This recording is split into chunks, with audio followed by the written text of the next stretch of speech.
This tree is very dead. It's a dead tree.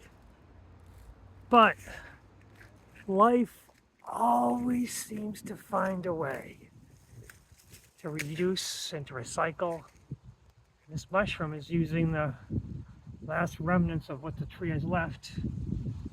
What kind of mushroom it is, but it's pretty. It's using the trees to nutrient itself. And then another little flower or another tree is growing from it.